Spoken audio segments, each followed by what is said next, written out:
Hello, I'm Damien Humphreys, I'm Luke Hindmarsh. and we are, In Deep Crit.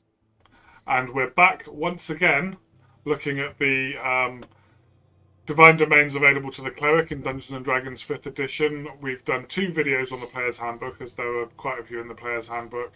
We've done our video on Xanathar's Guide to Everything. And in this video, we're looking at the Divine Domains presented in Tasha's Cauldron of Everything. And these are the Order Domain, the Peace Domain, and the Twilight Domain.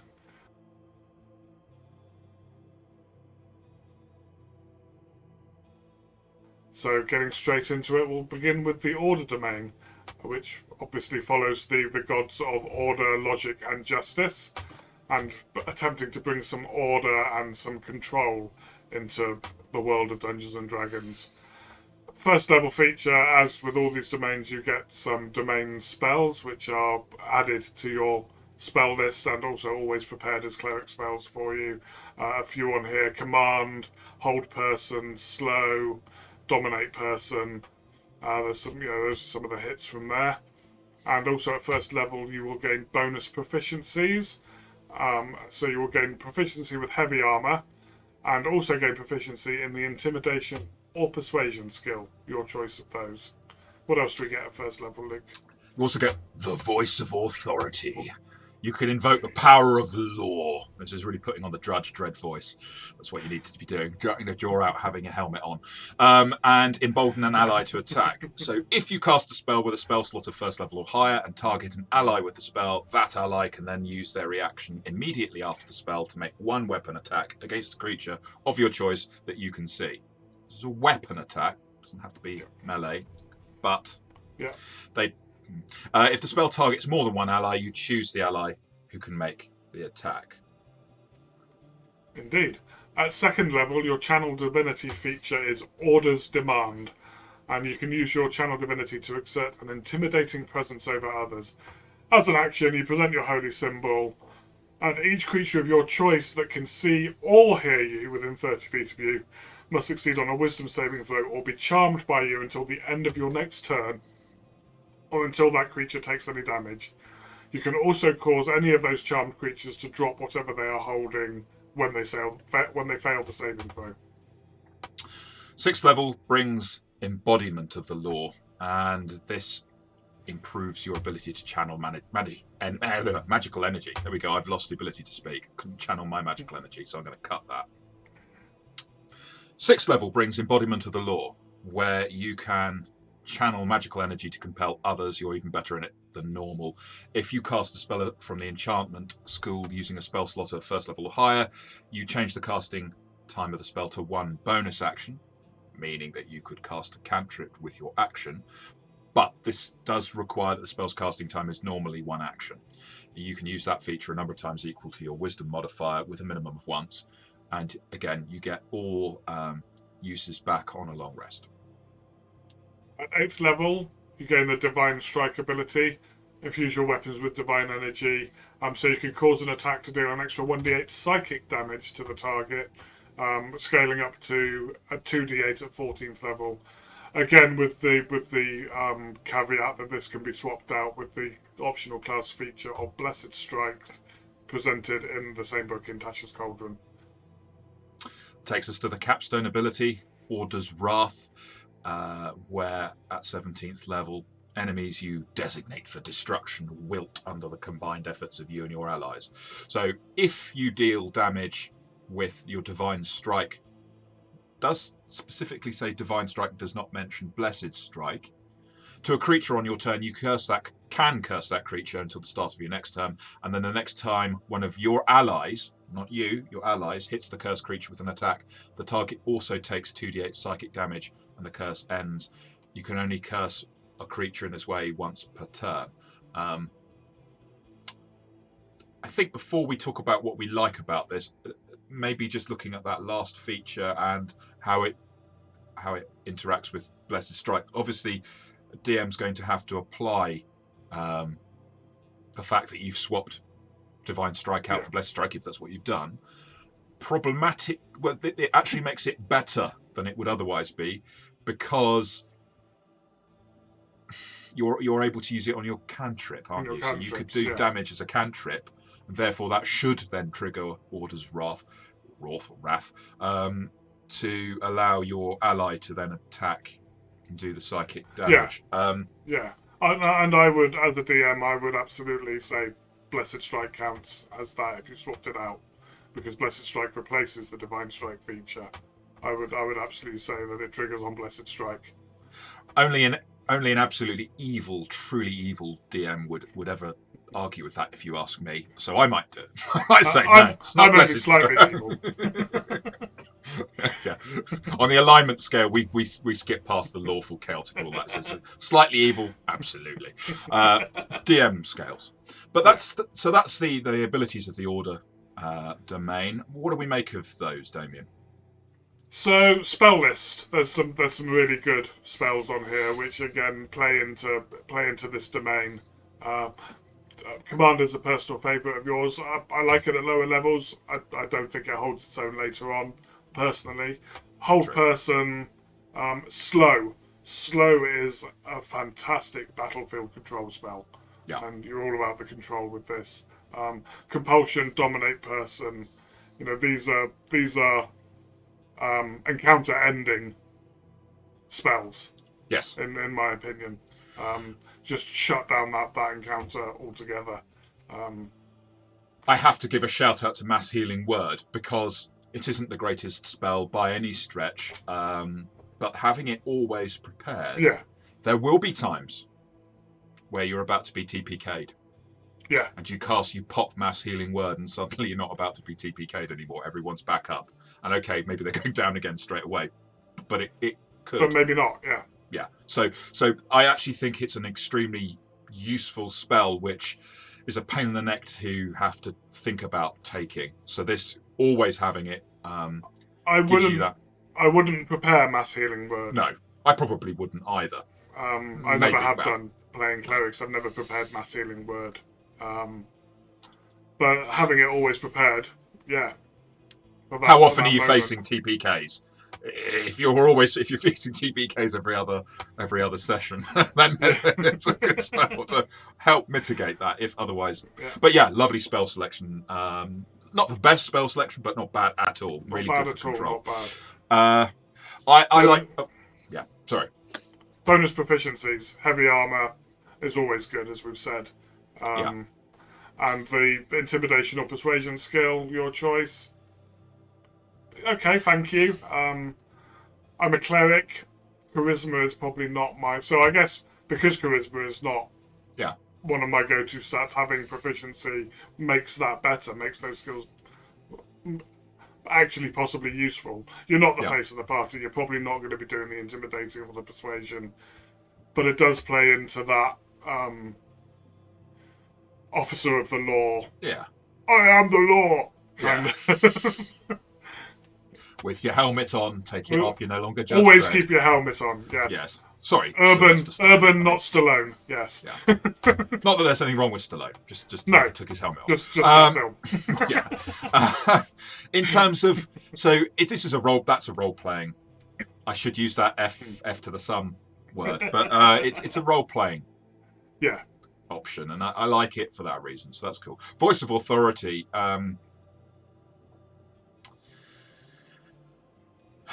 Yeah, you are having to cast another spell. It's good because it's using a reaction to make an attack. Yeah. They have to be in the right position, of course. It doesn't have to be a melee attack. It could be a ranged attack.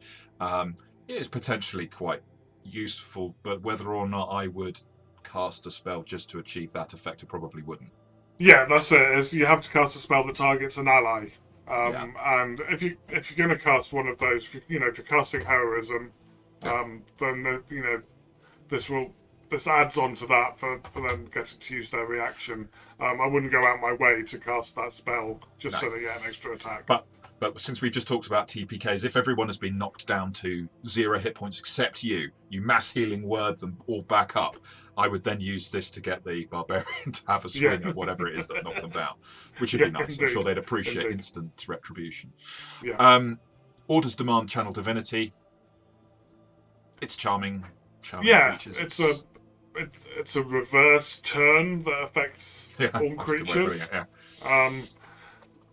getting charmed creatures to drop what they're holding when they fail the saving throw, so everybody drops their weapons. Yeah, and again, playing into that law and order kind of game style. So present your holy symbol. Everybody stop what you're doing. Yeah. Yeah. Stop your grinning and drop your linen kind of moment. Yeah. Absolutely. so that's good. The embodiment of the law. So again, this is potentially allowing you to cast a cantrip alongside an enchantment spell. It's not the most powerful sixth level domain feature, but it's not bad. Not I bad like at it. all. Yeah. I like it. Divine Strike, don't really think we need to say anything about Divine that. Strike, Blessed Strike. Although I suppose the decision you have to make with Blessed Strikes is that gives you radiant damage. Psychic damage is maybe slightly less resisted. Slightly less resisted, I guess. Yeah. But you probably always go for... I'm probably always taking Blessed Strike because it adds to you get the option of cantrips and weapon attacks, so you're going to be able to use it more often. I think the only time that's really a decision for me is if I'm playing a campaign where I start, or I've died and I've got a new character and I'm starting at 14th level, then I might be looking and saying, okay, I'm going to be the frontline thumper of a cleric. I will keep Divine Strike. Yeah. Order's Wrath. Order's Wrath. Yeah. The damage isn't huge on it, but it's extra damage. So if you're using that Divine Stroke Blessed Strike anyway, yes, you're getting an extra. The next ally who hits gets an extra 2d8 psychic damage.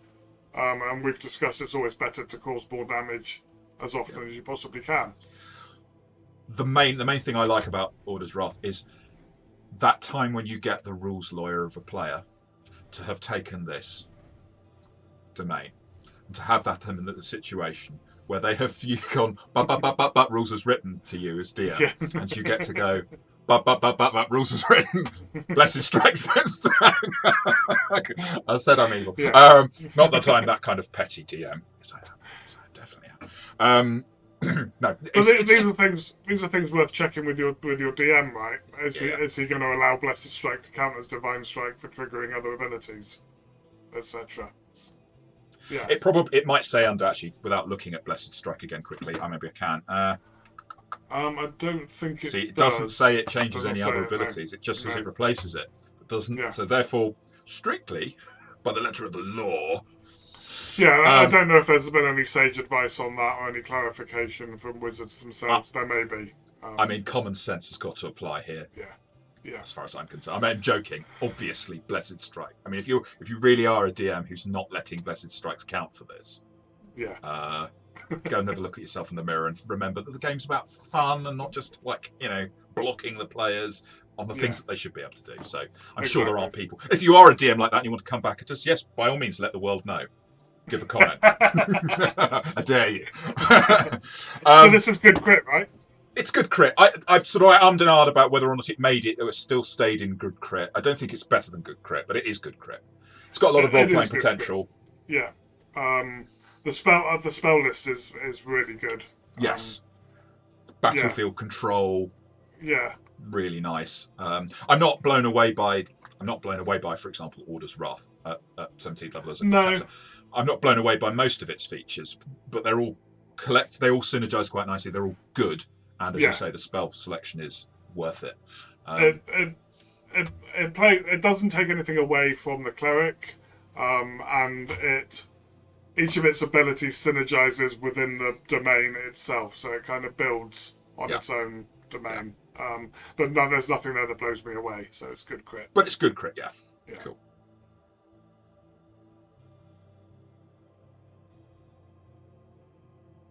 So next up, we're looking at the peace domain, and you should think, well, what about these peaceful deities, the ones that are spreading an idea that, hey, sometimes we could all just get along. There doesn't need to be frequent thumping and bumping and smashing and slashing. In other words, they're kind of like your anti-barbarian. When it comes to abilities, let's look first of all at these domains. I suppose let's mention, technically, if you were looking for deities in Dungeons and Dragons, I'm going to go straight to Dragonlance and see Paladine. Interesting. Interesting. Eldath in the Forgotten Realms, yeah. Yes, absolutely. Eldath, classical sort of example within the hobby itself. Domain spells, let's look at those. Quick pick. Oh, difficult to say whether it's Heroism Sanctuary at level 1, but Aid, wow. Beacon of Hope. I think we said Aura of Purity, or maybe it's Autolux Resilience. Autolux Resilience, yeah. Maybe. They're both good.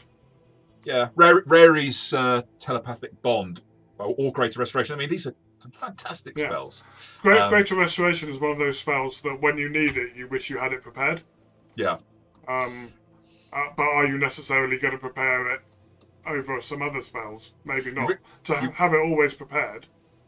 You realise what we've done? We're so enthusiastic about peace, man, that we've gone and that we've gone in to talk about how nice this is without telling you what everything is. It's my fault. I'm sorry. I led that. Whoa, look at this. So getting back to the program. Yeah, I know it's my fault, dude. So those are the spells. Also at first level, you get Implement of Peace. You also get, which is your proficiency in Insight, Performance, or Persuasion, your choice. What else do we get at first level? At first level, you get Emboldening Bond. So you forge a bond among people who are at peace with one another. So as an action, you can choose a number of willing creatures within 30 feet of you equal to your proficiency bonus, and you create a magical bond among them for 10 minutes or until you use this feature again. While any bonded creature is within 30 feet of another, the creature can roll a d4 and add the number rolled to an attack roll, an ability check, or a saving throw. Each creature can add that d4 no more than once per turn, and you can use this feature a number of times equal to your proficiency bonus, and you regain all expended uses when you finish a long rest. At second level, we get Channel Divinity Balm of Peace, where using that Channel Divinity, you as an action can move up to your speed. So as part of the action, you move up to your speed without provoking opportunity attacks. When you move within 5 feet of any other creature during this action, you can restore a number of hit points to that creature equal to 2d6 plus your wisdom modifier, minimum of 1 hit point, which is a bit confusing because you can't roll lower than 2 on 2d6. But maybe it means at least 2d6 plus 1. Or you're playing a cleric with like a 6 wisdom. Oh, yes, so you got a negative. Yeah, fair enough. Okay, my maths isn't that good, obviously. A creature can receive this healing only once whenever you take this action, so you can't just go back and forth and heal many times. Protective Bond at 6th level. So now the bond that you forge between people is even stronger. So when a creature affected by your Emboldening Bond feature that you got earlier on is about to take damage, a second bonded creature within 30 feet of the first can use its reaction to teleport to an unoccupied space within 5 feet of that first creature, and then the second creature takes all the damage instead. 8th level, you guessed it, it's going to be one of the two. Potent spellcasting in this case, adding your wisdom modifier to the damage you deal with any cleric cantrip. But let's face it, you're probably going to take Blessed Strikes. Probably, yeah. And a capstone. Capstone at 17th level, Expansive Bond. So now the benefits of your Emboldening Bond and Protective Bond features now work with creatures that are within 60 feet of each other. And also, when a creature uses Protective Bond to take someone else's damage, they now have resistance to that damage. So I think we played our hand quite early here, didn't we? Yeah, it was like, this is really... Yes. It's good, isn't it? It's not good. It's the crit. But why? Why is it? So this is the crit, and I think you should say that you're actually playing one of these. Yeah, so I'm playing a Peace Domain cleric in a game, and this is the cleric that if you saw our earlier video, our part 2 on the player's handbook, this is the character that, when resurrected, went from War Domain to Peace Domain,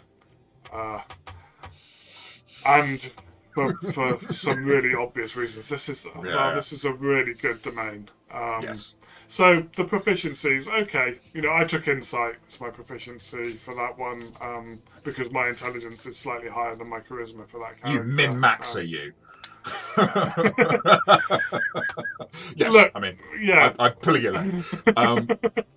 Bjorn doesn't do much performing or persuading. We've got a barbarian in the party to do all the persuading we need.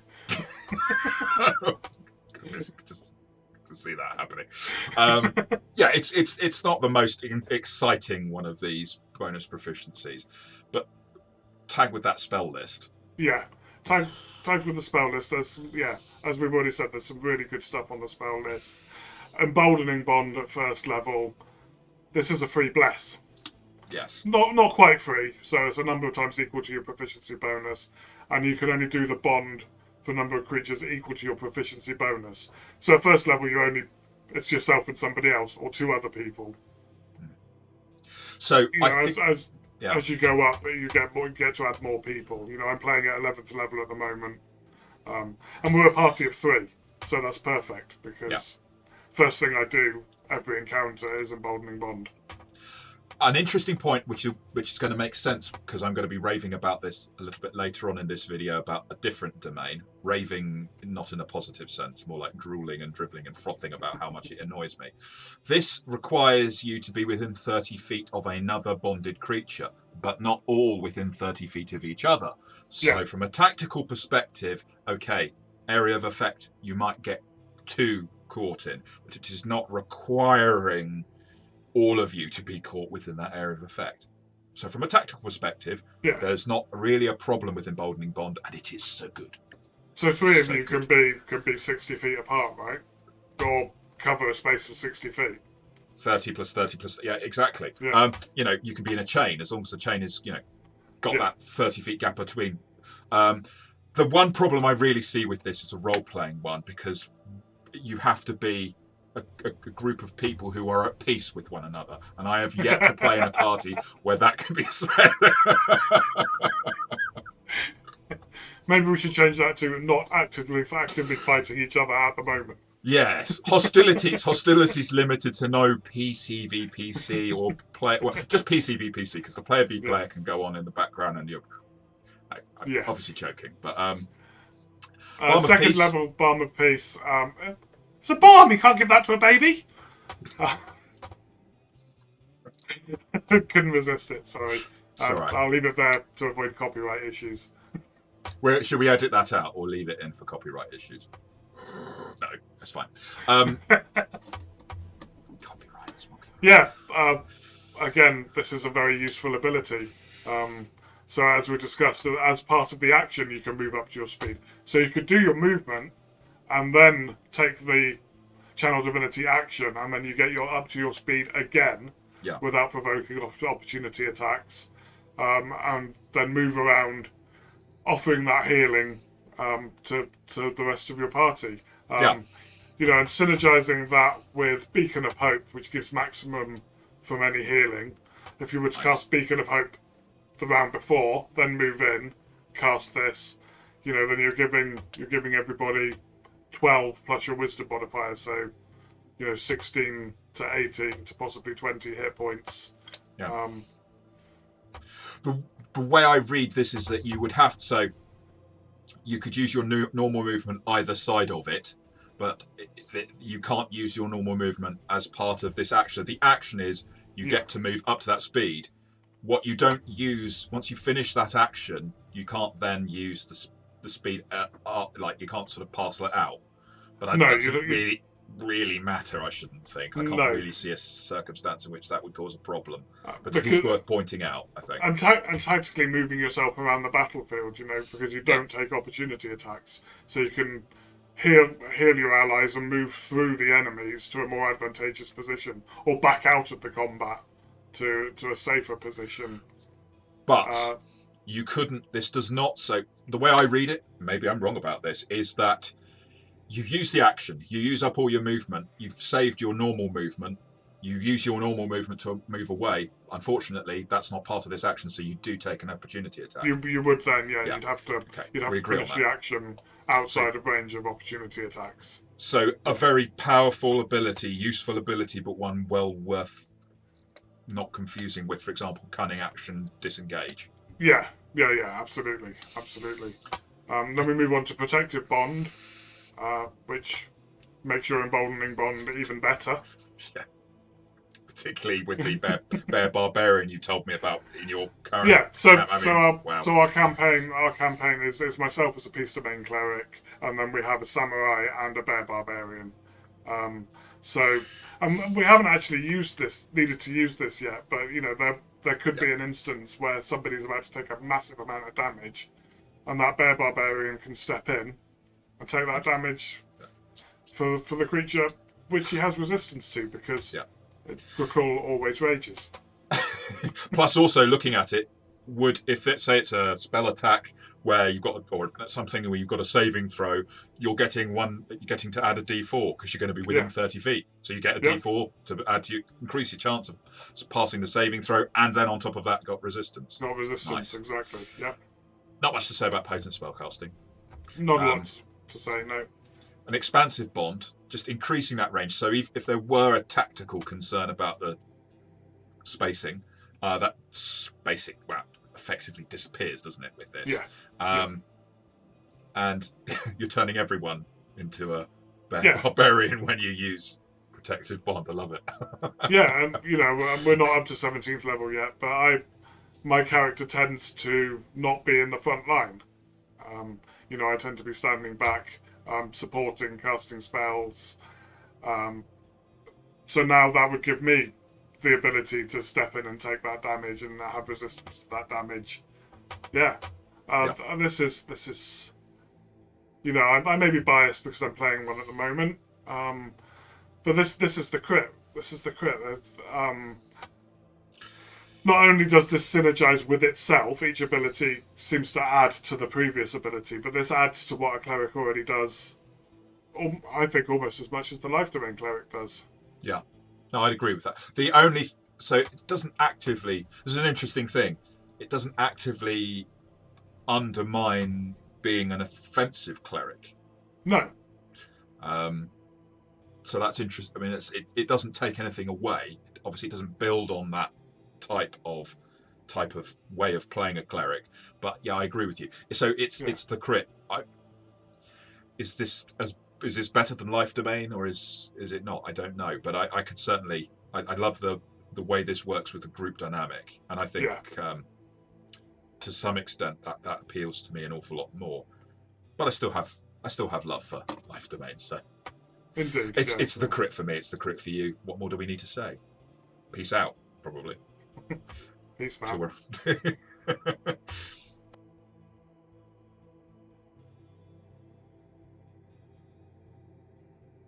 And then the last domain presented in Tasha's Cauldron of Everything is the Twilight Domain, not the Twiglet Domain, the Twilight Domain. So that transition from light into darkness. Clerics who serve these deities. So Boldray and Eberron, Helm or Ilmater in the Forgotten Realms, Mishakal in Dragonlance, Saluni. There's plenty of gods and deities that cover that domain within existing Dungeons and Dragons properties. So at first level, you will get some domain spells, as you do with all of these domains. Couple of hits from there. Fairy Fire Sleep at first level. Leoman's Tiny Hut, Greater Invisibility, Mislead. Some spells on there. Bonus proficiencies at first level, you gain proficiency with martial weapons and heavy armor. And then, what's next at first level? Eyes of Night. So, you get dark vision.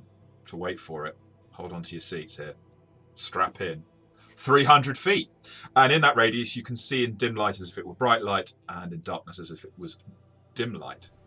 Doesn't stop there. As an action, you can magically share the dark vision of that feature, so that's 300 feet dark vision. With willing creatures you can see within 10 feet of you, up to a number of creatures equal to your wisdom modifier, and that lasts for 1 hour. Can't share it again except after a long rest, or if you're willing to expend a spell slot of any level to share it again. Also at first level, Vigilant Blessing. So the knight has taught you vigilance. So as an action, you can give one creature you touch, including yourself, advantage on the next initiative roll that creature makes. And this benefit ends immediately after the roll, or if you use this feature again. And I think we'll stop there. No, sadly, let's go on. Channel Divinity, Twilight Sanctuary, it's a second level. And you get to, as an action, prevent Prevent your holy symbol. Present your holy symbol in a sphere of twilight. This is not about sparkly vampires and anything of the sort. Emanates from you. The sphere is centered on you, has a 30-foot radius, is filled with dim light. It moves with you and it lasts for a minute or until you're incapacitated or die, which might happen while using this. Whether a creature, including you, ends its turn in the sphere, you can grant that creature one of these benefits. So either temporary hit points equal to 1d6 plus your cleric level, or you end an effect on it like it's been charmed or frightened. Or in fact, those are the only two effects you could end. That moves us on to Steps of Night. 6th level, Steps of Night.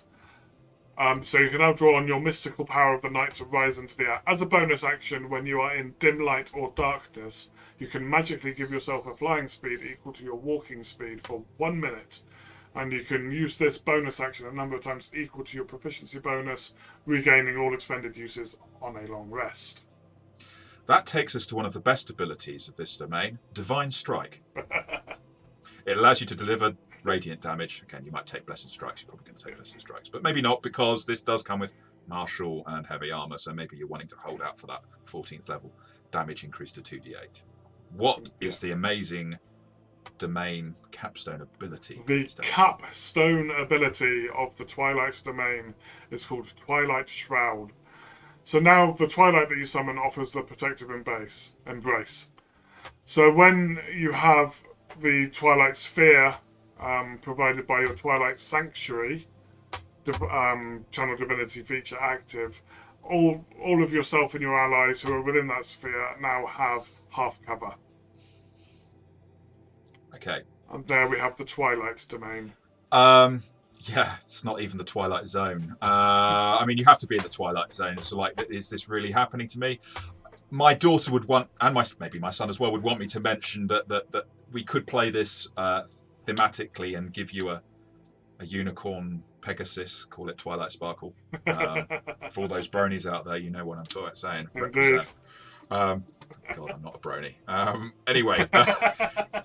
At first level, yeah. Are you? Yeah, well, I know. I've seen the photographs. The best looked at in the Twilight I've seen at all. It's the last time I take you to see the Care Bears movie. That's all I'm saying. I'm gonna cry now.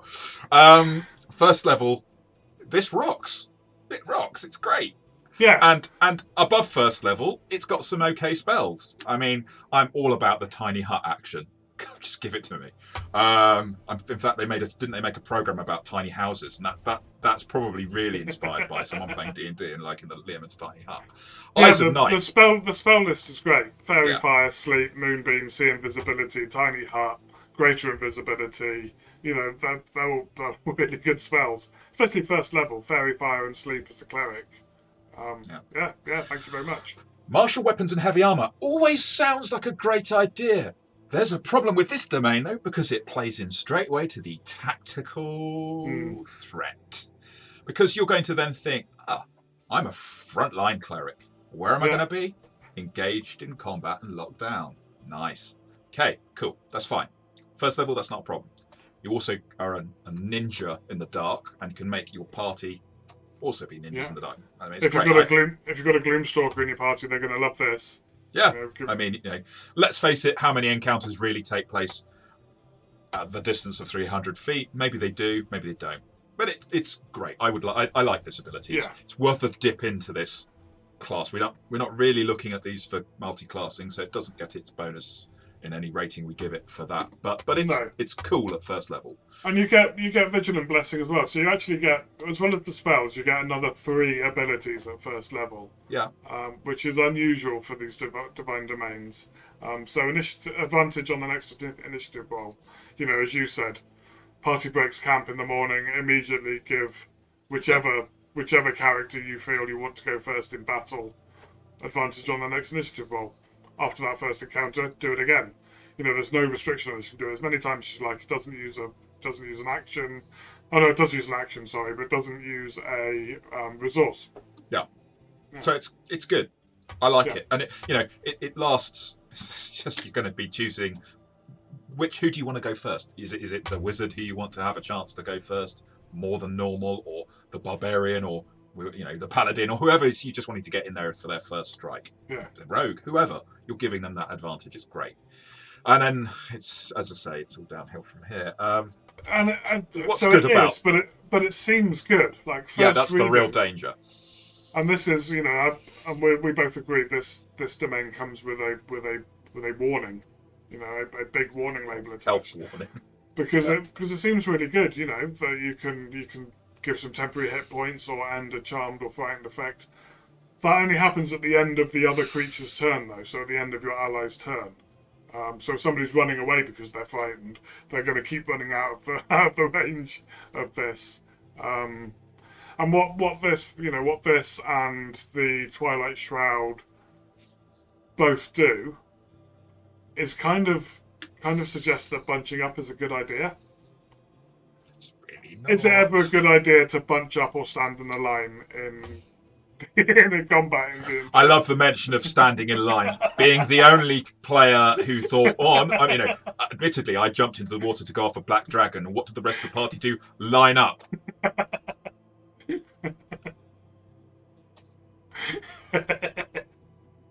I had fun. You did, yes. It wasn't. I mean, Yeah. It wasn't a TPK. Is all I'll say, and it was recovered by someone using something clever. We won't go into too much detail. Yeah, and we digress a little bit, but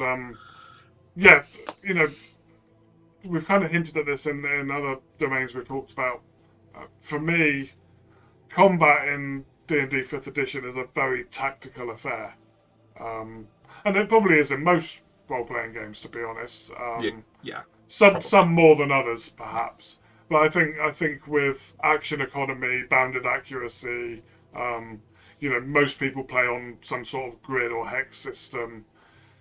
It's all about positioning and action economy. Who goes when, where everybody is on the battlefield.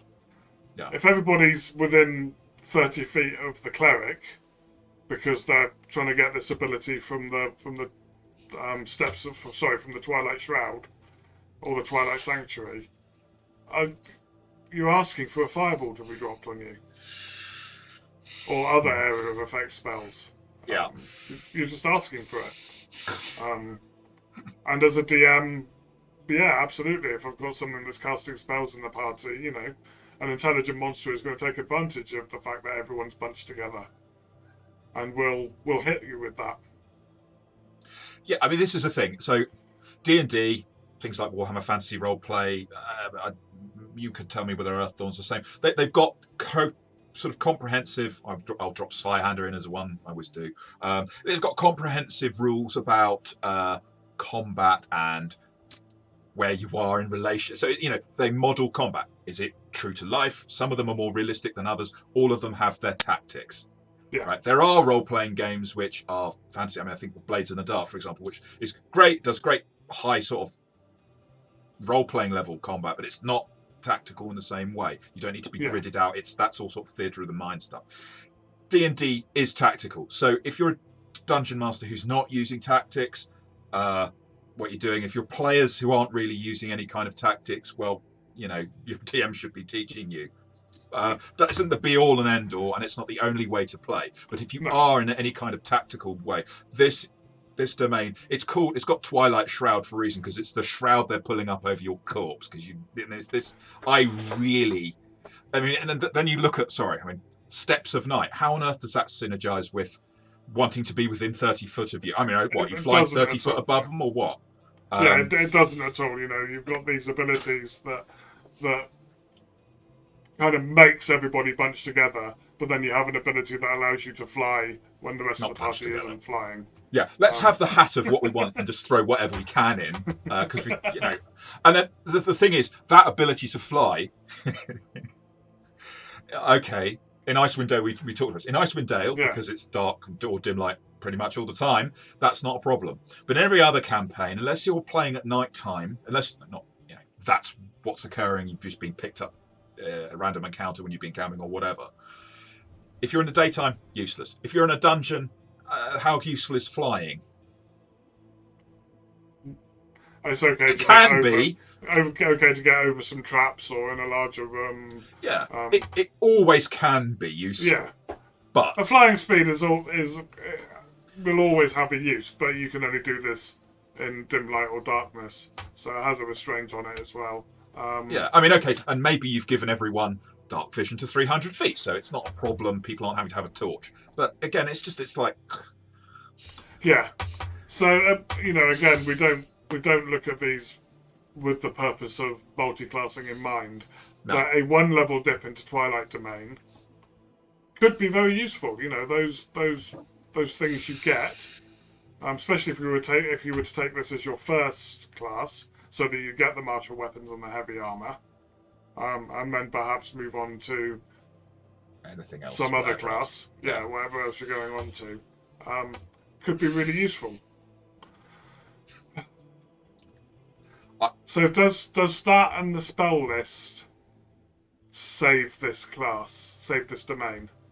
Before we recorded this, we talked about this and both agreed where it was going in. And as we're talking about it, and we did say, does it go low? So let's be open. We were going to say it was crit and miss, but we should talk about whether it was actually a crit sandwich.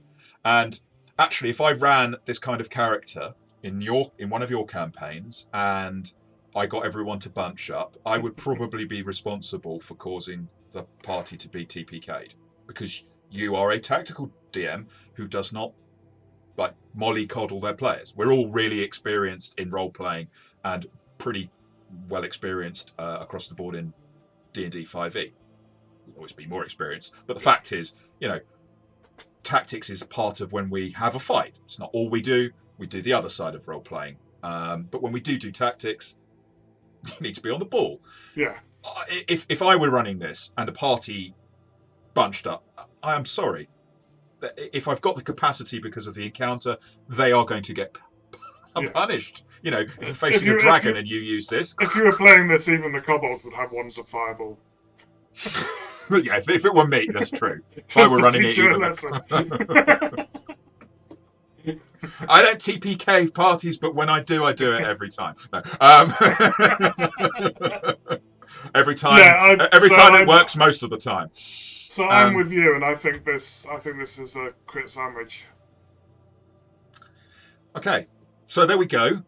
Maybe you really like the Twilight Domain. Maybe the Brony references and the bad vampire models. I'm allowed to say that because it's my opinion that they're bad vampire novels. You can come and bite back at me at that. Pun intended. But frankly, just like those things, Twilight Sparkle is an exception. The Twilight Zone is an exception. These things might be pretty cool. But like the books, this sucks. Yeah. Sorry if you like the books. I'm just. No. I think it starts off really well, and then gets you into a play style that does not support either this class or the cleric or the rest of your party. Yeah, that meets our test for crits. In fact, it's not worse than that because you're still playing a cleric. No, it's not. It's not a pile of crit because you are still a cleric. The domain. I think that's the only reason it's not. Does that mean we should even go lower? I mean, is the domain saved because of the class? Should we be saying this is actually a pile of crit? I don't think it takes away enough for it to be a pile of crit. I agree with you. Personally, because I think some of these abilities, even the ones we've kind of been down on, I think in the right circumstances they can be useful. The spell list is really good. The first level abilities are really good. Yeah, true. Yeah, true. But it is what it is. Argue with us. Come at us. Yeah. So that's a crit sandwich, and this is us finishing our look at clerics in Tasha's Cauldron of Everything. And now I really want some Twiglets. Other yeast extract flavoured sweets are available. Crisps are available. Shimmer away into twilight. Right.